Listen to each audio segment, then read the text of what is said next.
It's a pleasure to be here, and it's really great to be sharing some of the experiences we've had with this so far. For me, I lead our global community or customer community strategy at Palo Networks, and community plays a really important strategic role in how we help our customers successfully prevent cyber attacks and other threats that really potentially threaten our global way of life with the way technology is intertwined with that. So Live is our global community. It provides all of the things you would expect in a global community. Lots of technical articles, knowledge-based articles, blog posts, those type of things that helps our customers get more value from their investment in our technology. It helps unlock more advanced capabilities and features than just the out-of-the-box capabilities. It really helps them troubleshoot issues if they come up through their use of our technology.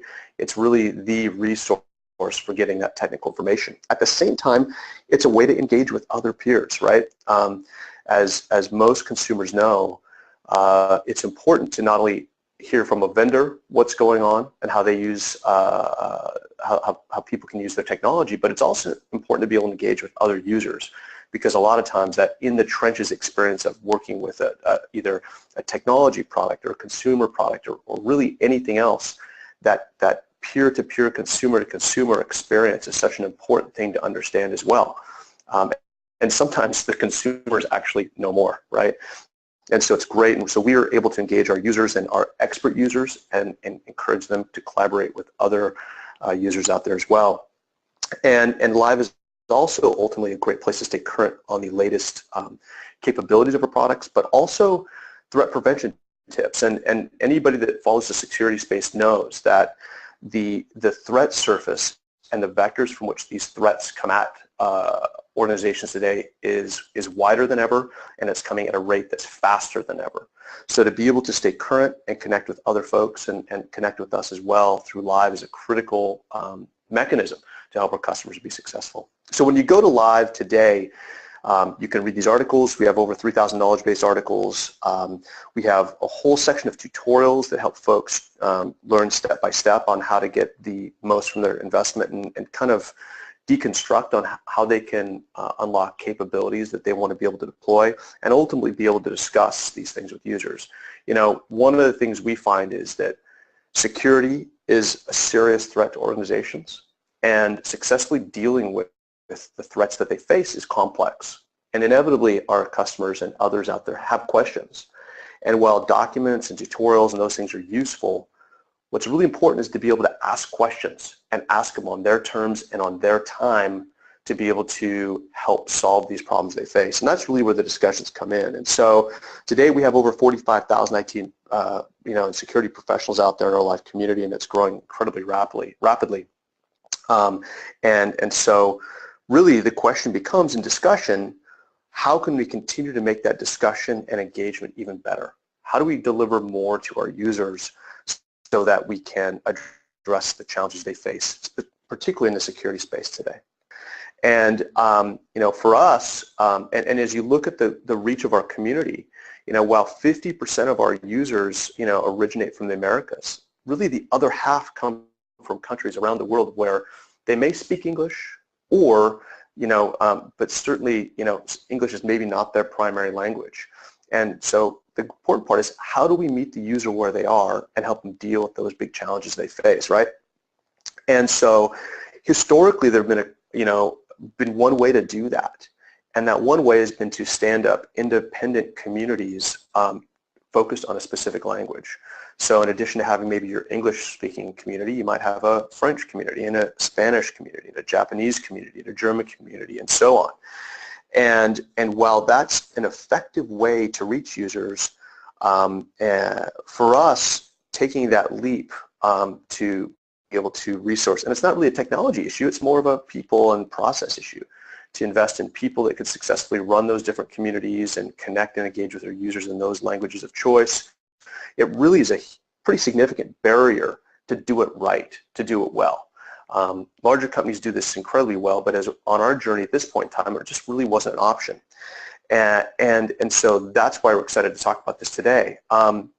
Now, anybody that's done digital also knows that localization and translation is challenging But community, it's an even bigger challenge because of a few key reasons. First of all, communities have vastly more content than a traditional digital engagement platform and corporate website and all of those vehicles. Furthermore, and I'm saying not just from a content perspective of articles, but also discussions and other things that are user-generated content in those communities. At the same time, a lot of the content lifespan is pretty short. So if you look at our discussion forums today, we have 15 to 20, sometimes 30 new threads created on a daily basis with 2, 5, 10 replies to those. That could be a hot topic today, but 3 days from now, it's no longer something that's maybe the hottest topic. And so to go through a traditional human translation approach to that content is really not a practical or scalable or cost-effective approach to do things. So to be able to do fast and affordable and good translation that comes from human hand-curated translation, it's really impossible. So what it's meant is it's either you invest in a lot of different communities that are translated, or you just kind of accept that you can't do this at scale.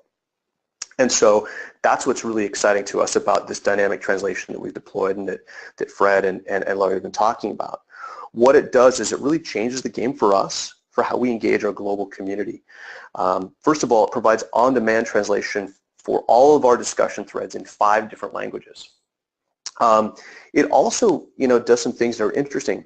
Although it's machine translation, which sometimes, well, I think we all know if you've done translation before, is not usually as elegant or eloquent, if you will, as, say, human translation might be for really high-value content that you may be translating.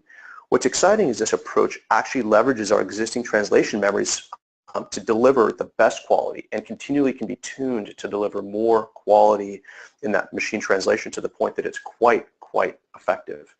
The other thing I really love about this is that, as Larry mentioned, Lithium has language packs that are really cool. What they do is you can deploy them and they will actually change all of the critical functionality and key terms and capabilities of the Lithium platform into these different languages. So when somebody looks for search, when they've changed their profile to say this, they can click, they see search in the language of choice or other key prompts in the platform. What's nice about this is this dynamic translation actually works hand in hand with the Lithium platform translations for a more cohesive and seamless experience for users of different languages. The other thing is for us, it's a practical and scalable approach to connecting with users across all of the languages we want to serve. So we don't actually have to go stand up independent language-focused communities to do this. We can have one community where it has basically a different view for different languages into that single community. And one of the benefits that brings for us is that we don't have to try to go out and seek out discussions and topics that might be unique to one, say, native community in, say, Japan, and have to surface that and bring it back to our English-speaking community. The same way someone in Japan can consume interesting knowledge and ideas generated in our English-speaking community and not have to try to go out and search and hunt for that and bring it over into the Japanese community. It's all one and the same. And ultimately, it empowers our user to interact and engage in languages and do one of my favorite things, help meet them where they are to deliver engagement and value on their terms, not just our terms and anything we may choose to do. And for us, some of the highlights are, we've seen thousands of threads translated since we've deployed this. Over the time we've deployed this, we've now seen 16 million words translated, so we know users are getting value from this and continue to find ways to translate threads. And one of my personal favorite exchanges is we actually see threads where somebody starts a thread in one language, they reply in a different language, and actually somebody comes back and replies to that in the original language. And in some of these situations, the users don't actually realize or care about how that thread was started, replied to, or solved. It's all one and the same, and it really empowers communication on a completely new level. So it's very exciting for us. So for the next slide, guys. So I think we're going to go into a few examples of how this works. Enough slides. Let's look at how it works. So if you go to live today, if you go out there and take a look at this, there are a number of different discussion areas that we host that span really a wide array of different topics and issues our customers deal with related to security. In some situations, not only how to deploy our products and configure and manage them, it has different environments like the cloud where they might deploy these today versus traditional hardware patterns. It also has things like threat and vulnerability discussions where people can post questions about the latest threats or malware they might be seeing in their environment, and seeking guidance from both us and our expert users and other contributors around the world that want to help weigh in and help answer those questions and provide their insight as well. So when you go to this, these are some of the different areas you can go to. Now, when you drill into a specific threat, this happens to be a feature request, which is one of those things we love to surface because community is not just a troubleshooting mechanism or peer-to-peer engagement mechanism, but it's actually a way we surface ideas and help respond and listen to what our customers want to do. When they go to these discussions, you can actually see a drop-down at the top of every thread where a customer or visitor can actually choose a language of their choice to translate that actual thread. And when they do that and they click that, you can go to the next slide, a few things happen. First of all, they select the language and all of the entire thread is translated dynamically to the language of choice. It's really cool, and honestly, I would encourage you to go out and take a look at it either on Lithium's community or ours. If you go to live.palonetworks.com, you can register. It's open registration. You can do that freely and actually try it out. It's actually one of those cool things that it's just fun to see, and it's pretty magic. I think it's kind of magical, actually. And one of the things that's cool about this is that it translates the entire thread. Instantly, too, because of the integration iTalent has done with Lithium, it then invokes the language packs that are resident on your Lithium platform. So in this situation, we translate to Japanese. It actually says this user is likely looking at this in Japanese. We should assertively change their language preference in the community to Japanese. She'll notice that things like key commands and other buttons that are core to the platform have now changed to Japanese. And one of the things we talked about, and this is a really fantastic collaboration with iTalent on this, we wanted to make sure that people understood that in a discussion thread, unlike more formal documentation or things that are typically translated by human linguistic experts, we wanted to let folks know that this was translated by machines, right? And so that they understand that if there's a few grammatical errors, it's probably, it's not perfect, but we're doing it to help them get closer to the result that they want. And so we kind of set those expectations for them right here so that they understand, hey, machine translations for them, help them give a few clues to help manage their expectations and let them know what's happening when they see it happening here. And it's been incredibly positive. And the users that find it, we've heard feedback that they love it, and we show it to other folks out there. The first thing to say, like, wow, could we have more languages, right? Could we do more of this? And that's pretty cool, and that's a pretty good vote of confidence. And if we go to the next slide. And Jeff, may I pause there just for a point? Also, if within Lithium, the profile setting of that particular user is a specific language, whether it's Japanese, German, Spanish, whatever it may be, we will be able to read and understand that, hey, this person is a German speaker or a German user.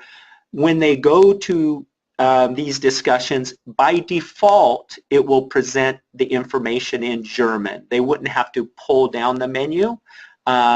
So that's a point as well. Absolutely. Thanks, Fred, for mentioning that. And it also reminds me of an interesting point, too, is that when you navigate back to, say, the top-level forums view, actually all of the subjects and all of the key indicators of each discussion of that forum area, when you look at the bulk listing of it, those are translated too, which is pretty cool. So yeah, there's a lot of things here that really intuit gracefully what a user is trying to do and help them be successful. So, what does this mean to us? The fact that this works so well, we decided, with really seeing the value of it for discussion forums, that we wanted to deploy this also recently to all of our articles and blog posts as well. So now you'll see when you go up to live within different areas, our knowledge-based articles and blog posts now have a similar capability to translate these documents real time for them as well. So there's an opportunity exists. Users can translate to a supported language, and if you click to the next slide, you'll see that this document's now been translated into French, right? And once again, this is all about meeting the user where they are. As Fred pointed out, 75% of the connected world is likely originating their journey with us, and likely with your customers or with you as well, with English not being their primary language. And so the challenge is, how do we meet folks where they are? And for us, from a security perspective, it truly is a global challenge. It is a global threat. It doesn't see geographic barriers. And so to be able to provide this helps our customers get one step closer to successfully mitigating the threats they face in a really increasingly complicated world of security threats and vulnerabilities. So I think the next slide goes to, yeah, so that's it. So we're thrilled. It's a great solution. We're excited to be working with iTalent on this, as well as Lithium and Lingotech, and we've seen some really positive outcomes in our mission to help make this be a truly global community that reaches our users where they are and delivers as much value in their experience as possible.